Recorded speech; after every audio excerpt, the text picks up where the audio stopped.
Jornal Fã. Bom dia, confira a partir de agora as principais manchetes de hoje. O Brasil voltou ao mapa da fome. São mais de 33 milhões de brasileiros que convivem com a insegurança alimentar. Profissionais da saúde protestam por todo o país contra a suspensão do piso salarial da enfermagem. Ir ao supermercado já está cerca de 10% mais caro hoje do que estava no início do ano. Após 9 anos fechado, Museu do Ipiranga reabre para a comemoração do bicentenário da independência do Brasil. Após quase 2 anos sem eventos por conta da pandemia da Covid-19, os shows e festivais estão de volta em São Paulo. E ainda, o break é escolhido para participar dos Jogos Olímpicos de 2024 em Paris. Essas e outras notícias a partir de agora no Jornal da Fã.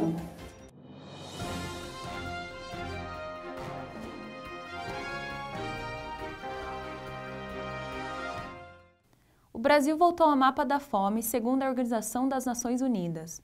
O percentual de brasileiros que não têm certeza de quando vão fazer a próxima refeição está acima da média mundial. São mais de 33 milhões de brasileiros que convivem com a insegurança alimentar. Veja na reportagem quais os principais desafios do próximo presidente para combater a fome em grandes cidades como São Paulo.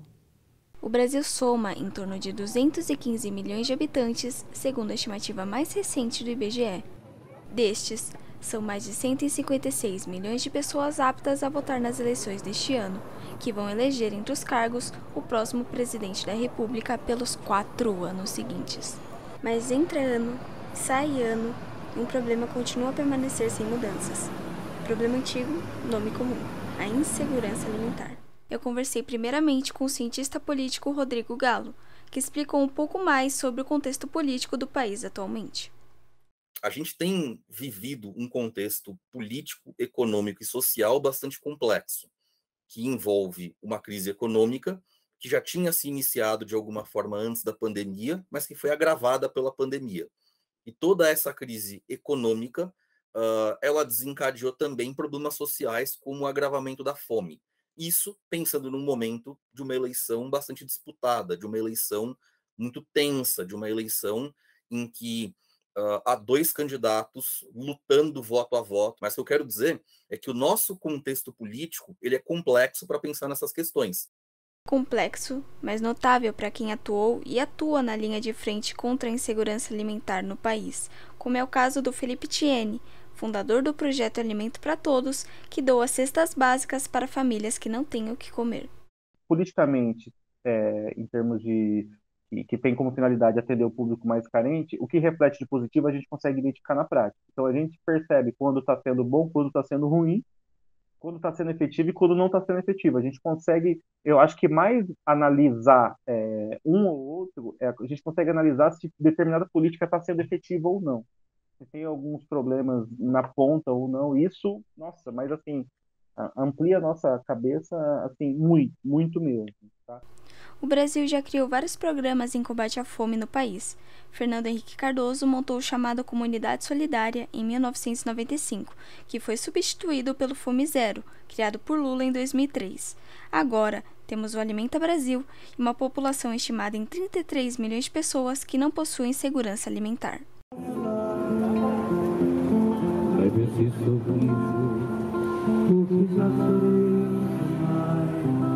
A história dessa plaquinha.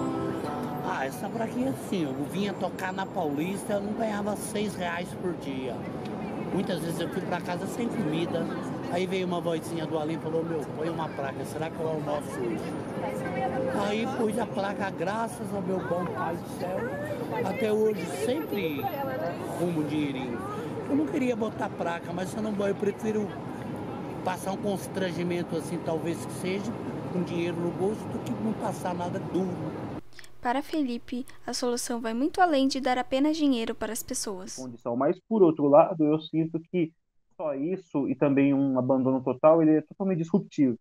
Porque às vezes o que a gente percebe é que você deixa, bom, eu tenho isso, né? Eu dou o auxílio, mas eu nada em torno daquela família eu consigo dar sustentação. Eu não tenho uma saúde, uma UPA, uma escola, eu não tenho uma estrutura básica de bairro naquela região, um CRAS que possa auxiliar aquelas famílias. Então, assim, eu não tenho nada em volta. E aí, isso faz com que aquele dinheiro meio que acabe não solucionando um problema no longo prazo. Você acaba criando uma dependência para sempre.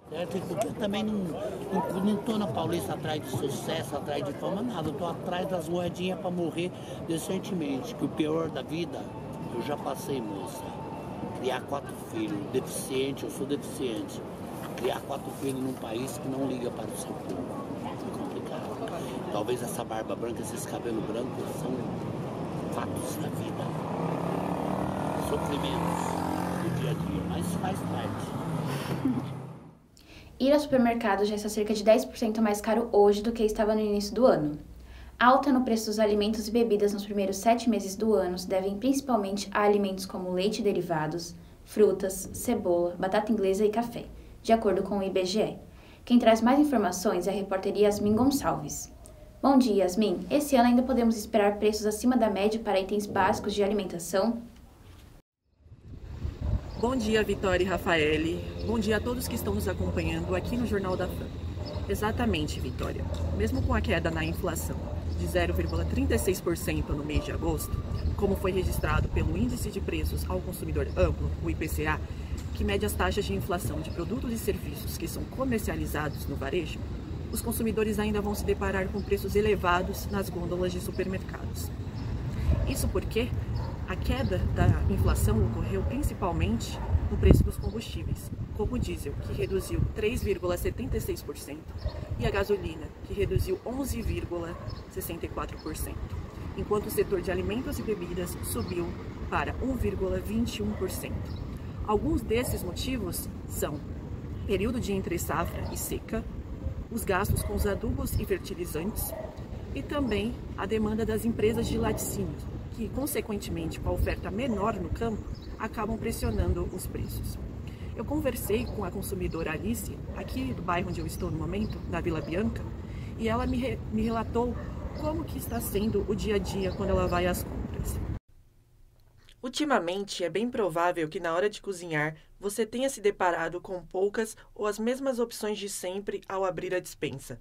Pois então, essa cena está cada vez mais comum para muitos brasileiros. Mas essa situação não é por acaso. A especialista Eli Stevânia explica alguns dos motivos para o aumento de preço nos últimos meses. 2 principais itens. O primeiro, o aumento dos combustíveis, e o segundo, a política do governo de aumentar a taxa Selic. São os 2 principais fatores que inflacionaram os nossos alimentos nos últimos meses. Na casa da Alice, o aumento de preço dos alimentos já está impactando em uma mudança na alimentação. Ela relata como tem feito a substituição de alguns itens. A gente substitui o leite pelo café, pelo chá. Em vez de comer carne toda semana, a gente opta por ovo também. A gente não faz mais bolo para tomar café da manhã, receitas que a gente costumava fazer. Algumas dicas. Na hora de seguir para o supermercado, primeiro, não leve as crianças, escolha bem os estabelecimentos que você vai fazer as suas compras, faça uma boa lista antes de sair para o supermercado, utilize um bom orçamento familiar, isso é imprescindível. Além disso, outro fator que pesa para a população em relação à elevação dos preços dos alimentos é o desemprego. Segundo dados do Instituto Brasileiro de Geografia e Estatística, o IBGE, atualmente há mais de 10 milhões de brasileiros sem emprego no Brasil. Alice enfatiza que sem uma renda fixa, é difícil garantir previamente o que irá consumir no seu cotidiano. Mas mesmo fazendo bicos para ajudar em casa, não é o suficiente para comprar as coisas da semana. Então é muito complicado isso. O ProUni, Programa Universidade para Todos, encerra hoje as inscrições na lista de espera para candidatos que não foram pré-selecionados em nenhuma das 2 chamadas do programa. Para se inscrever, é preciso acessar a página do Portal Único de Acesso ao Ensino Superior do Ministério da Educação. O resultado da lista de espera será divulgado no dia 3 de outubro. O ProUni concede bolsas de estudo integrais e parciais em cursos de graduação e instituições de educação superior privadas. Você vai ver depois do intervalo. Profissionais da saúde protestam por todo o país contra a suspensão do piso salarial da enfermagem. E ainda, após quase 2 anos sem eventos por conta da pandemia de Covid-19, os shows e festivais estão de volta em São Paulo.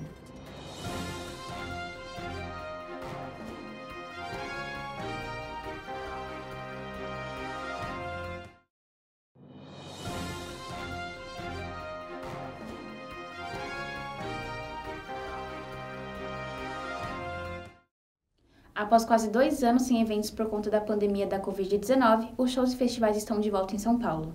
Veja agora na reportagem os protocolos necessários para a volta segura do público.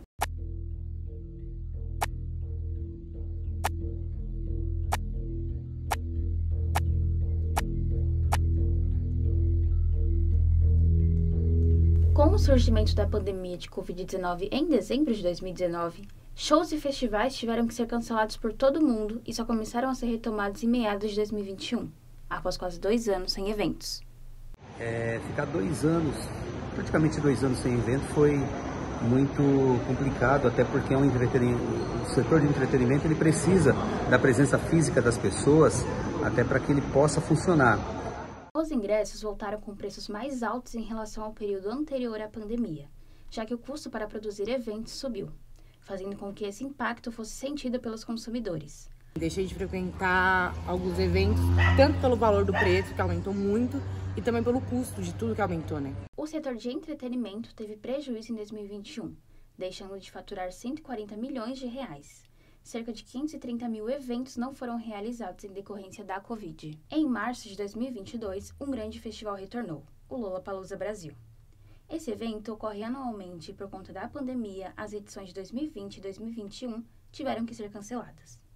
Na edição de 2022, circularam cerca de 302 mil pessoas durante os 3 dias de festival. A 9ª edição foi marcada por aproximadamente 68 horas de música, trazendo esperança para o futuro do entretenimento. Bom, nós esperamos crescimento.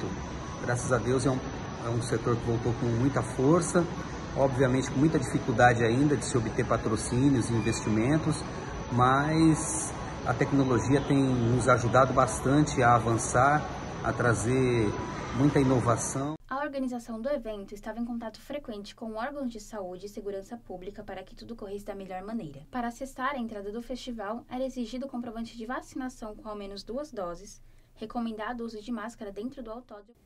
Profissionais da saúde protestam por todo o país contra a suspensão do piso salarial da enfermagem. O projeto foi aprovado em agosto e fixou em R$ 4.750 o piso nacional para enfermeiros, além de determinar 70% deste mesmo valor para técnicos da categoria e 50% para auxiliares e parteiras. No início de setembro, o ministro Luiz Roberto Barroso, do Supremo Tribunal Federal, decidiu suspender a lei que estabelece o piso, com a justificativa de reanalisar os impactos financeiros que a medida poderia trazer ao país. Agora, o STF espera um prazo de 60 dias para que os estados, municípios e demais órgãos enviem as informações tributárias da implementação do piso salarial da enfermagem. Você vai ver depois do intervalo. Após 9 anos fechado, o Museu do Ipiranga reabre para a comemoração do bicentenário da independência do Brasil. E ainda, o break é escolhido para participar dos Jogos Olímpicos de 2024 em Paris.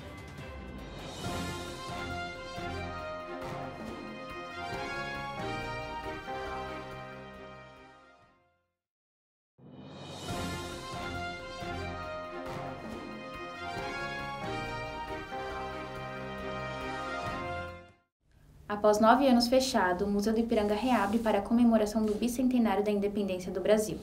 Quem traz mais informações é a repórter Giovana Marquezini. Bom dia, Giovana. Como está o movimento por aí depois da reabertura? Bom dia, Vitória. Bom dia, Rafa. Olha, o movimento por aqui está bem agitado, mesmo após a 5ª semana da reabertura oficial do museu. Isso porque o espaço está de cara nova, agora ele conta com uma capacidade maior de exposições, uma sala totalmente interativa, além de um parque enorme na frente do espaço. Eu tô aqui com o Wellington, que entrou lá no museu, e ele vai contar um pouquinho da experiência que ele teve e da importância de voltar a visitar um espaço tão importante. Bom dia, Wellington. O que você achou entrando lá no museu? Realmente ele está muito bonito. Foi 100% revitalizado. O que me surpreendeu é que ele está bem interativo, com muitos espaços e com mais de uma atração ao mesmo tempo, né, que você tem lá dentro. O que também me surpreendeu bastante foi a construção dele, porque desde o subsolo, com rochas onde foram quebradas, que deve ter sido uma construção muito difícil de ser feita, ao acabamento final, onde tem o mirante também na parte superior, é espetacular, muito, muito bonito e muito bem cuidado, e foi uma revitalização perfeita feita dentro do museu. E qual que é a importância de voltar a visitar um espaço tão importante, né? Ele ficou quase 10 anos fechado. O que você está achando de voltar a visitar? Ele estava aqui com a filha dele, então qual que é essa importância de trazer também toda a família para visitar um espaço desse? Eu já conheci o museu antes de ser revitalizado e conheço agora novamente, né? Então a importância é porque isso é o patrimônio histórico do Brasil. A gente vê as nossas raízes, vê o quadro do grito do Dom Pedro I lá. Então é importante conhecer as raízes do país que você vive, conhecer a sua história. Lá dentro, além da história também do Brasil, ainda tem utensílios domésticos, tem tudo relacionado à história e à cultura do Brasil. Então vale muito a pena conhecer. Muito obrigada, viu, Wellington, pela sua participação. Olha, gente, lembrando que os ingressos eles vão ficar disponíveis de graça até novembro, viu? Mas o espaço tá novo, tá lindo, dá pra vir visitar, viu? Volto com vocês. Mais de um mês após virar lei, o crédito consignado atrelado a programas como o Auxílio Brasil finalmente foi regulamentado hoje pelo Ministério da Cidadania. Com isso, bancos e financeiras já podem oferecer o serviço. Mas para isso, as instituições necessárias terão que primeiro se credenciar junto ao governo. Como as regras para o serviço só foram definidas hoje, as instituições ainda terão que definir em quais condições pretendem oferecer o crédito. Assim, ainda não há data para o início da oferta. Dentre as instituições bancárias e financeiras procuradas pela reportagem, apenas 5 informaram que ainda analisam a oferta da linha de crédito consignado ao Auxílio Brasil. O break é escolhido para participar dos Jogos Olímpicos de 2024 em Paris. A modalidade, que também é uma cultura e um estilo de vida, é a primeira dança esportiva a fazer parte do programa olímpico.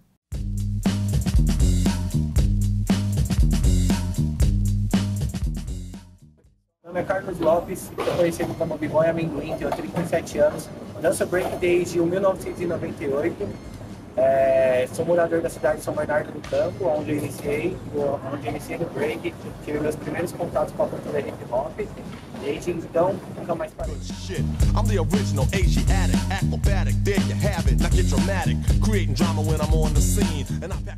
O meu nome é Miwa Kozuma. Eu tenho 36 anos hoje. Eu sou breaking desde os 13 anos de idade. Eu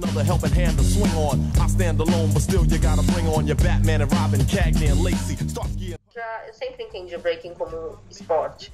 Não apenas pela prática, enfim, física, mas porque de alto rendimento, né? Porque realmente é bem forte, né? A prática, mas por conta da parte técnica também. Ele exige muito, né? Então, eu sempre entendi o breaking como esporte, até porque o esporte é qualquer atividade competitiva. Xadrez é esporte, por exemplo, né? Hoje em dia aquele negócio de cubo é esporte também. HIV, HOP, não tem como evitar. Qualquer dia, qualquer hora, em qualquer lugar. Hoje a galera, com esse avanço, né, para as Olimpíadas, a galera tá tendo um cuidado diferenciado, né? Porque até então era uma coisa muito underground, era uma coisa muito feita, tipo, vou entrar, vou dançar. Então a galera não tinha uma preocupação com uma alimentação saudável, a galera não tinha uma preocupação de se alongar, fazer exercício de corpo, uma academia. Tipo, um b-boy numa academia, uma girl, era uma coisa quase impossível de se ver. Hoje, então, a gente vê uma preocupação de todo mundo. Os torneios de breaking geralmente ocorrem da seguinte maneira. Os breakers se apresentam individualmente ou em equipe, de frente para um painel de jurados. No final de cada rodada, cada um dos jurados levanta uma plaquinha com o nome do vencedor. Quem recebe mais votos avança para a próxima etapa. Esse esquema é feito até restarem 2 dançarinos ou 2 equipes, que disputam uma final pelo prêmio. Vale destacar que cada torneio varia um pouco quanto ao sistema de apresentação e pontuação. Também está sendo algo muito novo, eles estão criando regulamentos, né? Por um lado vai ser legal, por outro vai ser triste pra gente, porque a gente tem hoje uma realidade muito underground, que assim, a gente gostar de dançar em roda. Então assim, a gente se confronta, às vezes eu sou de São Bernardo, eu trombava um cara de São Caetano, a gente começava a rachar na roda. Então a gente apontava, fazia gesto, isso não vai poder ter. Então vai ter um limite de que onde cada um pode dançar, a gente vai poder dar um passo mais longo, a gente vai poder dançar dentro do nosso espaço, vai ter uma demarcação. Eu acho que dentro das Olimpíadas vai ser muito interessante, que esse foi o objetivo mesmo, né, do Comitê Olímpico Internacional, de trazer uma modalidade que as pessoas se identificassem e que trouxesse mais atletas e a participação maior das pessoas. Esse foi o objetivo. Por isso que o breaking foi escolhido, e dentre tantas modalidades que ficaram, que estão tentando há anos e não conseguiram, né? Por quê? Porque eles precisam de modalidades que as pessoas se identifiquem ou que elas possam praticar, né? O break foi uma resistência ali pra mim, que assim, muita gente desacreditava. Eu era o cara que mais acreditava. Foi a parada que mais me fez sentir. Então, assim, meu objetivo hoje no break é se manter dançando pra caramba. Porque assim, eu sou formado em tecnologia da informação. Eu não trabalho com TI porque eu sou apaixonado pelo meu trabalho. Pra quem não sabe, agora esse MC vai se apresentar. Bomba, SP Funk, outro prédio vou derrubar. Maior o seu ibope, maior o tombo. Se for começar a chorar, sentir vivo é uma outra parada, tá ligado? Então acho que o break é a parada que mais me deixa vivo. É um negócio que eu tô comigo 100% na prática. Então eu não me vejo sem o break. E o objetivo é se manter vivo com o break. Reme, as minas geme, crime não creme, longe de sirene. Não sou de cheiro, que nem MC Carbono. Tiro o tono do dono e levo junto o sono. Você que era vinho, virou vinagre. Onde o rap vai me levar.